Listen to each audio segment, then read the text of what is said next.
오늘 말씀은 오늘은 정의와 생명의 가치라는 제목으로 말씀을 함께 나눠보도록 하겠습니다.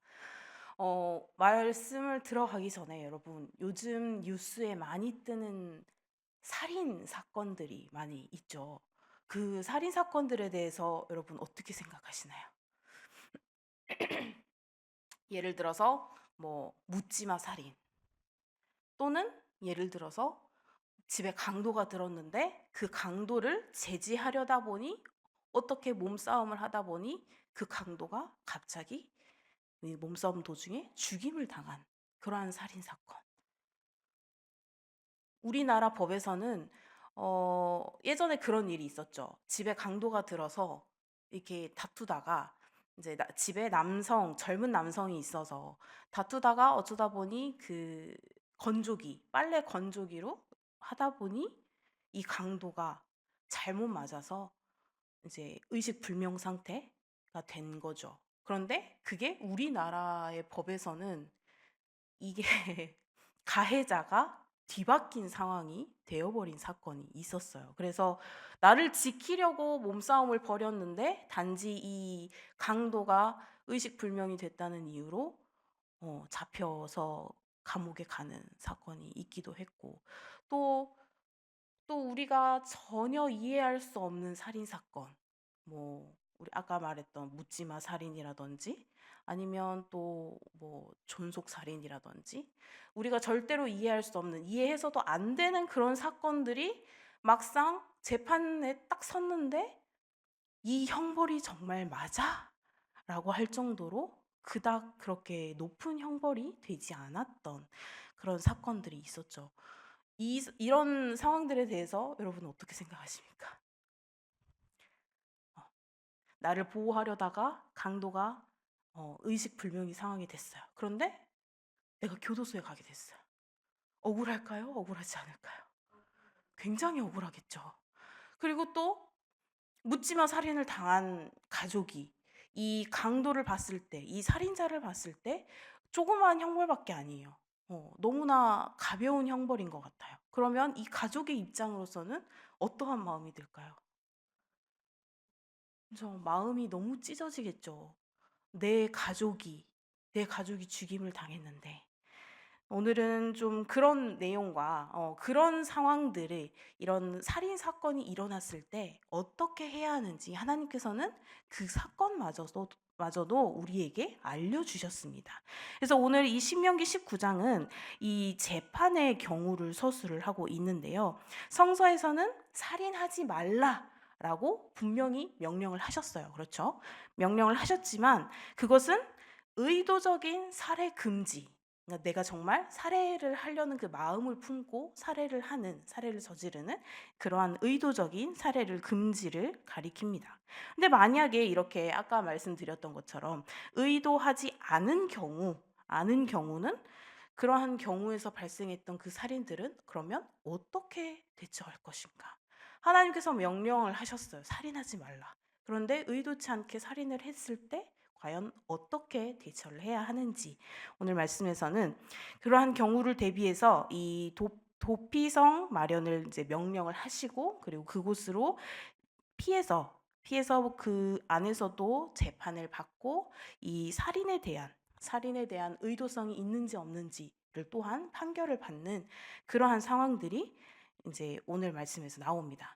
그래서 이 신명기 19장은 잘 알려진 것처럼 도피성에 대해서 서술을 하고 있으며, 동일한 제도가 이제 계속해서 보면은 민수기 35장 그리고 또 여호수아 20장에서도 관찰이 됩니다. 민수기 35장에서는 우선은 6 도피성을 언급을 합니다. 13절에서. 그런데 이제 14절에서 또 요단강을 중심으로 동쪽과 서쪽에 각각 3성읍을 마련하라고 말씀을 하고 있습니다. 그러나 이 본문 3절에서 5절에서는 이 도피성이 도망하는 장소임을 고려를 한다면 이와 유사한 규정이 또 출애굽기 21장 13절과 연결된다는 사실을 우리는 알 수가 있습니다. 이 두 본문, 신명기와 출애굽기 이 두 본문의 중요한 차이점은 먼저 출애굽기는 이 도피처인 성소를 언급을 합니다. 도피처인 성소를 먼저 언급을 하고요. 그리고 신명기는 도피성, 도피성 이 자체를 서술을 한다는 점입니다. 그래서 1절에 나오는 표현들, 즉 땅을 주심으로 그리고 성읍과 가옥에 거주한다라는 이 서술은 이스라엘이 이 가나안 땅에 입성하고 그리고 그것을 차지하는 것을 전제로 이야기를 합니다. 그런 점에서 이 도피성 제도는 가나안 입성 이후에 시행이 될 수 있었겠죠. 그래서 이 이스라엘은 가나안 땅에서 새 성읍을 구별해야 합니다. 그렇지만 본문에서는 그곳이 어디를 가리키는지는 이렇게 정확히 명시를 하지는 않았습니다. 근데 우리는 이 여호수아 20장에 20장을 통해서 요단 서편의 성읍, 즉 납달리의 산지, 갈릴리 게데스와 그리고 에브라임 산지의 세겜과 그리고 유다 산지의 기럇 아르바, 그러니까 헤브론을 선택을 했음을 우리는 알 수가 있습니다. 3절에서 도피성을 선택하는 기준에 대해서 이제 언급을 하고 있는데요. 이스라엘은 이 요단 서편을 세 구역으로 나눌 뿐 아니라 그 길을 닦아야 했습니다. 그래서 이것은 길을 닦다라고 번역을 할 수도 있지만 또 적당한 거리를 두다라고 번역을 할 수도 있습니다.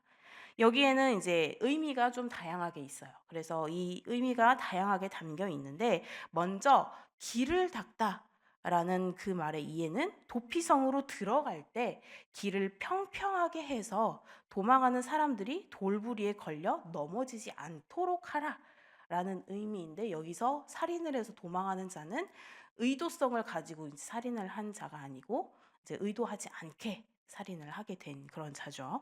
그래서 만약에 그러한 사고가 발생을 하면 이 도피성으로 들어가기 전에 피해 보복자에게 이제 잡힐 수가 있기 때문에 그렇게 길을 닦아라라고 말씀을 하신 거예요. 살인은 또 다른 살인을 낳을 수 있기에 하나님께서는 먼저 도피성으로 도피를 할 수 있게끔 그러한 길을 마련을 해 주신 겁니다. 그래서 이러한 또 그렇게 하고 또 적당한 거리를 두다라는 이해는 이 도피성이 한 곳에 집중되지 않도록 하라라는 명령입니다. 이 말은 이 도피성이 집중되지 않고 여러 군데 분산이 되어 있어야지 도망하는 자가 어디든지 그 본인의 있던 그 장소에서 가까운 곳으로 도망을 갈 수가 있게 하기 때문인 것입니다. 그래서 이러한 이해는 이제 도피성에 들어갈 수 있는 자와 무관하지 않는데 도피성에 들어갈 수 있는 자는 어찌 됐던 간에 모두 살인자인 거죠. 그래서 이 모든 살인자가 도피성으로 들어갈 수 있다는 서술은 우선 도피성으로 들어가기 위해서 자신의 무죄를 입증할 필요가 없습니다. 우선은 자신의 무죄를 입증할 필요가 없습니다. 즉, 이 본문에서 모든 살인자에게 살해 의도성이 없었음을 먼저 가정을 하고 그 다음에 뒤이어서 도피성에서 재판을 받을 수 있게끔 그러한 것을 마련을 하신 것이죠.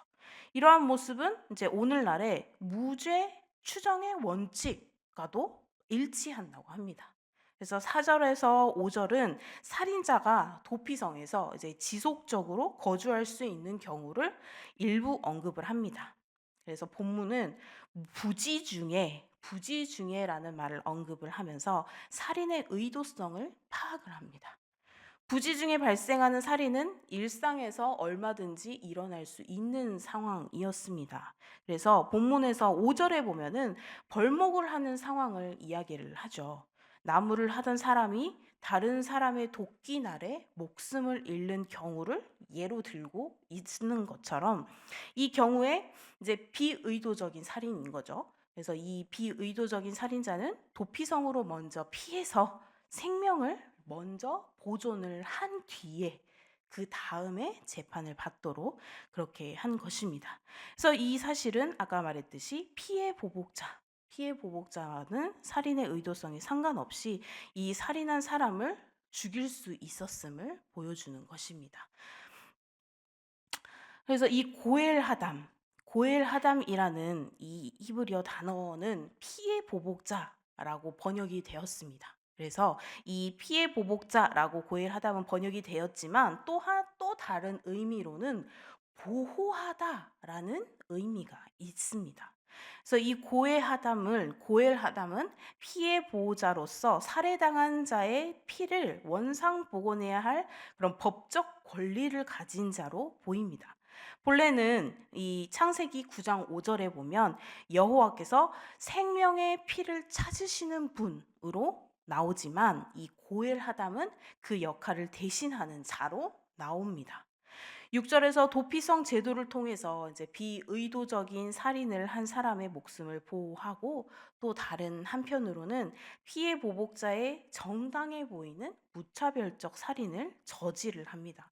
우리가 그런 경우가 있었어요. 예전에 이제 연쇄살인범이 있었어요. 그래서 그 연쇄살인범이 잡혔지만 우리나라에서는 그 살을 뭐죠? 살 죽이는 거. 갑자기 갑자기 생각이 안 나요. 맞아요. 사형 제도가 없어졌잖아요. 없어짐으로써 어찌 됐든 우리나라에서는 이 범죄자들이 정말 무기징역이 당하지 않는 이상은 어떻게든 나오게 된단 말이죠. 그럼 이 나왔을 때 이 살인자에게 보복이 과연 없었을 것인가? 보복을 당한 살인자도 있었기도 했고, 그러한 경우를 이제 여기에서는 이제 의도적인 살인이 아니기 때문에 더더군다나 그러한 일들이 일어나면 안 됐기 때문에 이제 이러한 제도를 마련을 한 것입니다. 그래서 8절 이하는 또 이제 새로운 것을 언급을 하는데, 이것은 널표를 언급하면서 여호와께서 이스라엘의 지경을 확장하는 것으로 또 시작을 하십니다.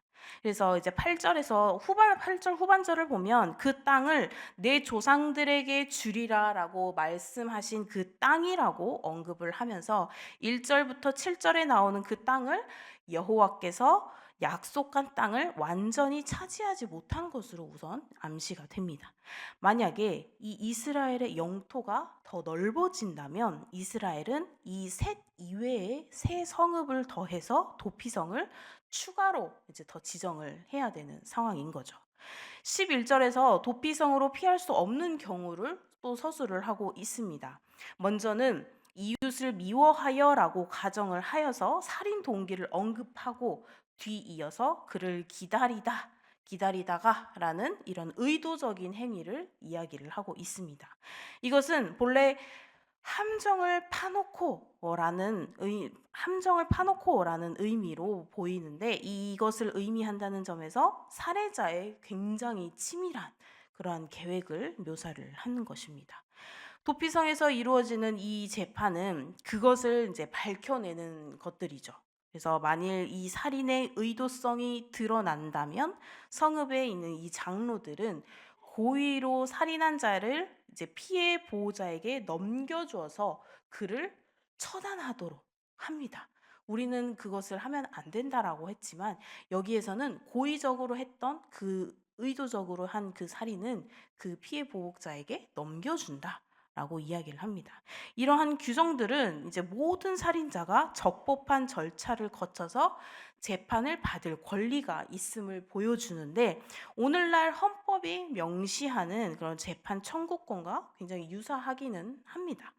그래서 8절에서 13절에서는 이러한 과정을 통해서 무죄한 피를 흘리지 말라라고 반복을 하면서 명령을 하십니다. 근데 이제 전자의 경우에는 의도적이지 않죠. 비의도적입니다. 이런 비의도적 살인자를 보호하기 위해서 사용이 되었지만, 후자의 경우에는 이제 의도적 살인이죠.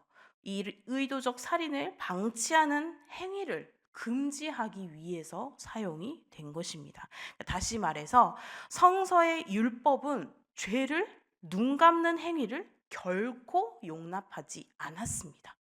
결코 용납하지 않으면서 또한 명확한 그 범죄에 대해서 침묵을 하지 않습니다. 모든 사람이 죄인이라는 이유로 의도적 범죄자를 감싸는 것 또한 용서를 하지 않으시는 것이죠. 그것은 무죄한 자의 피를 흘리는 행위와 같으면서 또한 의도적 범죄자를 보호하는 것은 그 범죄의 행위에 같이 동참하는 것이다 라고 이야기를 하고 있는 것입니다. 그래서 14절에서는 경계표를 옮기지 말라라고 이야기를 하십니다. 히브리어에서 개불이라는 단어가 있어요. 이 히브리어 개불은 본래 경계라는 것을 의미를 합니다. 경계를 의미를 하지만 이 고대 사회에서 땅의 경계를 알려주는 것은 뭐 지금처럼 뭐 이렇게 철조망이 쳐져 있거나 뭐 이렇게 딱 땅이 정확히 나눠져 있거나 경찰이 서 있거나 뭐 이런 것이 아니라 거기에서는 그냥 말 그대로 돌 하나로 돌 이렇게 둬서 돌로써 이제 이 경계를 표시를 합니다. 그래서 이 돌로 표시가 되었기 때문에 경계표 또는 이 경계석, 그러니까 경계를 이루는 그 돌이라는 그런 뜻으로 번역이 됩니다. 이 경계석은 이스라엘만이 아니라 이 고대에 있던 이 고대 근동 지역의 그런 다른 지역에서도 존재를 했는데 이 경계석을 옮기지 말라라고 하시는 이 명령은 한 사람의 주거 공간 또는 이 생활 터전 같은 것들을 보호하는 그러한 의미이고 또 네 이웃의 집을 탐내지 말라 라는 계명하고도 연결이 됩니다. 이 경계석을 지켜내지 못한 고아 또는 과부들은 생계와 권리를 박탈당할 것이라고 또 이야기를 하고 있지요. 근데 여기에는 이스라엘이 이제 기업으로 받은 이 가나안 땅은 조상 대대로 물려받은 땅이라는 것이 배경으로 존재합니다. 그래서 이 여호와께서 이스라엘에게 땅을 선물로 주었으므로 이스라엘 백성은 땅에서 거주하기 위해 여호와께서 주신 땅이기에 여호와의 명령에 순종을 해야 한다라는 것입니다. 그래서 이 본문은 단순히 이 경계석에 대한 개념을 의미하지 않습니다. 이스라엘은 담벼락을 마주하고 살아가는 이웃과 어떤 관계를 맺으며 살아갈 것인가. 그래서 이 이사야 5장 8절이나 또 호세아서 5장 10절 같은 경우에 포로기 이전의 예언자들은 이 고아와 과부를 몰아내고 그들의 땅을 차지하는 이 이스라엘 부유층, 이 이스라엘의 부유층의 행위들을 몰아내는 그런 행위들을 고발을 하는데 이 경계석의 규정은 이웃과의 관계성에 대한 굉장한 근본 정신을 담고 있습니다. 그래서 이 이후에 이제 15절 이하의 재판 규정을 또한 다루고 있는데 이 규정은 이제 신명기 19장의 도피성 규정과 연결이 됩니다. 살인을 저지르고 이 도피성에 피한 자는 그곳에서 법적 판결을 받아야 했습니다. 살인을 범한 자의 행위에 의도성이 있었는지 의도성이 없었는지에 대한 판단은 굉장히 생사여탈권을 다루는 그런 문제였죠. 만약에 의도성이 없었어요. 비의도성이었으면 뭐 이 사람에 대한 이 죄를 여기서 이 사람은 어떻게든 간에 일단 죄는 지었어요. 그렇죠. 살인이라는 큰 죄를 지었기 때문에 여기서 풀려나고 하는 게 아니라 그 성에서 계속해서 지내야 하는 것입니다. 그래서 일단 도피성에 들어가면 그때 당시에 대제사장이 죽기 전까지는 거기에서 나올 수가 없다고 합니다. 하지만 이 사람을 죽이지는 않는 거죠. 그런데 만약에 의도성이다라고 하면은 이제 이 살인을 당한 가족에게나 피해 보복을 할 수 있는 자들에게 넘기는 거죠. 그래서 넘겨서 이제 거기에서 뭐 죽임을 당하기도 하겠죠. 그렇게 이게 더군다나 더 큰 생명으로 연결이 되기 때문에 굉장히 중요한 그러한 상황이었습니다. 그래서 이 재판관은 단 한 사람의 증언으로는 절대로 재판을 할 수가 없는 상황이었습니다. 그래서 한 사람이 아니고 두 사람 또는 세 사람으로 최대한 정말로 이 사람이 의도였는지 의도하지 않았는지를 판가름하려고 정말로 정의롭게 이 상황들을 이끌어 나가는 것이죠. 그래서 생명의 귀중함, 이것이 정말로 의도성인지 비의도성인지 그리고 어찌 됐던 간에 살인을 했다라는 그 상황에 대해서 이 생명의 귀함이라는 것들은 모두가 연결이 돼 있어요. 살인을 한 사람도 그렇고 살인을 하지 않은 사람도 그렇고 생명이라는 것은 소중한 것이라고 지금 이곳에서 계속 말씀을 해주고 계시는 것입니다.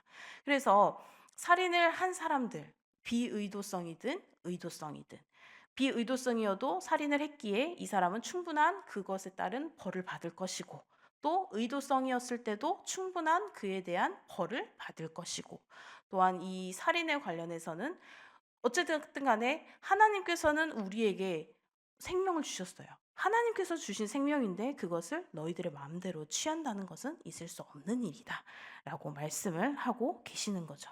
그래서 이 이스라엘 사회에서 하나님의 뜻을 펼쳐야 하는 그런 공직자들에 이어서 이 19장에서부터 이제 쭉 이어나가는 25장까지는 이 그 공직자들이 이제 해결해야 할 그런 사회생활에 이런 민형사상 문제에 관한 그런 법률을 다룹니다. 그래서 이를 쭉 이야기를 들어보면 그 안에서도 우리는 하나님의 섭리를 알 수가 있는 것이죠. 하나님께서는 얼마나 우리를 사랑하시는지, 그리고 그 안에서 얼마나 공정하게 이 일들을 또 처리를 해주시는지, 그 안에서 하나님께서 얼마나 정의롭게 우리들에게 이러한 것들을 설명을 해주시는지, 이런 모든 것들을 알 수가 있어요. 지금과는 조금 다르죠.